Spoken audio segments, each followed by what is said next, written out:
He guys it's 6:30 right now in Shimla आणि हिथलचं temperature आहे -2 डिग्री. म्हणून मी इतकी पॅक झाली आहे. खूप थंडी लागते. मला आता मास्क पण वेअर करायचा आहे, बट मी व्हिडिओ काढायसाठी मास्क वेअर नाही केला. You can see the beautiful view behind me. आता मॉर्निंग होणार आहे. इथून व्ह्यू खूप भारी दिसत होता, बट इथून आम्ही आता चाललो आहे मनालीला. मनालीला जाऊन मग आम्ही मनालीच्या रूमवर जाणार हॉटेलवरती. आणि आय होप की हे लोक रेडी होस तर मला व्ह्यू एन्जॉय करायला भेटेल. आता मस्त इथे सनराईज होणार आहे.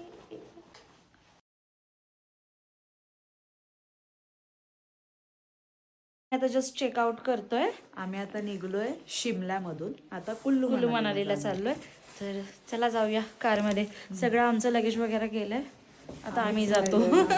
बाय शिमला. इकडे एवढ्या टोकावर होतो आम्ही काल कुफरीला. आणि मी व्लॉगमध्ये चुकून बोलली आहे की शिमला, मग शिमला वेगळीकडे आणि कुफरी वेगळीकडे. ओके गाईस, तुम्ही समजून घ्या.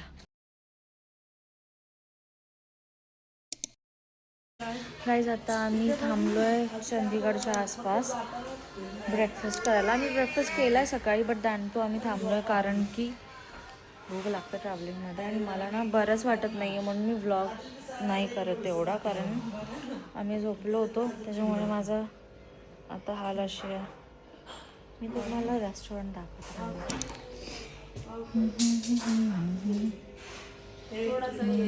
We had an amazing breakfast, sandwich and paratha with chai. आणि हा मस्त साईडचा ब्युटिफुल व्ह्यू एन्जॉय करत करत ब्रेकफास्ट करतोय. गरमागरम गुलाबजाम पण खाल्ले. जसं आपण मुंबईमध्ये थंड गुलाबजाम खातो, तसंच हिमाचल साईडला गरमागरम गुलाबजाम सर्व करतात. मग आम्ही आमचा ब्रेकफास्ट केला आणि मस्त हे टर्नलचे व्ह्यूज एन्जॉय करत गेलो. आणि खूप छान वाटत होतं यार.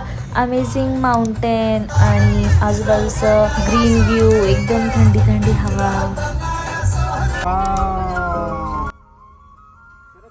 आम्हाला इथून वैष्णवी देवीचं टेम्पल पण बघायचं होतं, पण ते आमच्या नशिबात नव्हतं. मी हे बोलू शकते बिकॉज आम्हाला ते क्रॉस करून जायचं होतं रिव्हर. आणि मम्मी म्हणली की यार लवकर मनालीला पोहोचूया. जशी इव्हनिंग स्टार्ट होते तसं इथलचं टेम्परेचर मायनसमध्ये जातं आणि खूप थंडी लागते. मस्त स्किन केअर केलं आणि गेलो रिव्हर राफ्टिंग करायला. नेक्स्ट पार्टमध्ये रिव्हर राफ्टिंगचं मी सगळं दाखवेल. बाय.